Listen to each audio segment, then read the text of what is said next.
শয়তান। কে বলেছেন? আমি আটকে উঠি সত্যি, কারণ আমি তো 20 বছর সুবহানবাগে খতিব, সুবহানবাগ মসজিদে 20 বছর যাবত আলহামদুলিল্লাহ খতিব। সরকারের সর্বোচ্চ পর্যায় থেকে সাধারণ লোকজন আমার মুসল্লি। তো মানুষকে শয়তান এটা আল্লাহ বলেছেন, আমি না। কারণ অনেক জায়গায় যেমন সূরাতুল আনাম 6 নম্বর সূরার 112 নম্বর আয়াতে আল্লাহ তাআলা বলেছেন, এই পৃথিবীতে সবাই মানুষ না, কেউ কেউ শয়তান।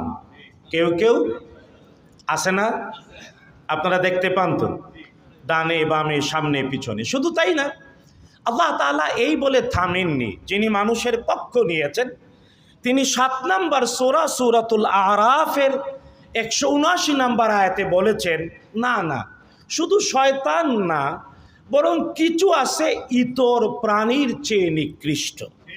অর্থাৎ কুকুর, বিড়াল, নাকি সাপ, বিচ্ছু, এর চেয়েও নিকৃষ্ট কিছু মানুষ আছে। কে বলেছেন?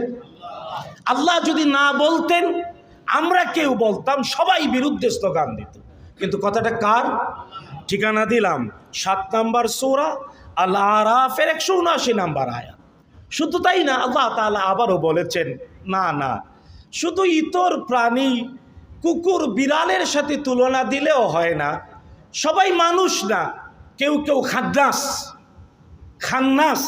এটা 114 নম্বর সূরা সূরাতুন নাসে মিন শাররিল ওয়াসওয়াসিল খান্নাস। তো এই যে আল্লাহ তাআলা বললেন 2 পা, 2 হাত, 2 চোখ, 2 ঠোঁট, এই নিয়ে মা বাবার সন্তান হয়ে জন্ম নেয়া সবাই মানুষ না, কেউ কেউ শয়তান, অথবা কেউ কেউ কুকুর বিড়াল ইতর প্রাণীর চেয়ে নিকৃষ্ট, অথবা কেউ কেউ খান্নাস।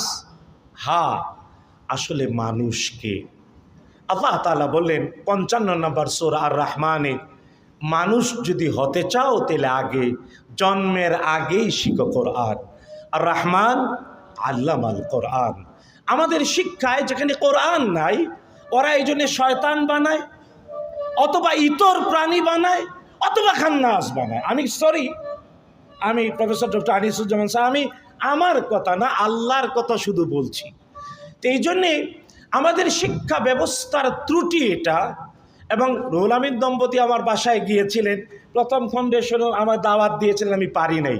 তা আমি আমার বাসায় গেলে আমি তাদেরকে বেশ কিছু পরামর্শ দিয়েছি, এবং প্রফেসর ডক্টর আনিসুজ্জামান স্যার যে কথাগুলো বলেছেন আমি সলজ্জ হয়ে ওই দিকে একটু ইঙ্গিত করেছি। এটা বলতে চাই যে আমার ভাই রুহুল আমিন সাহেব তিনি সাধারণ শিক্ষিত।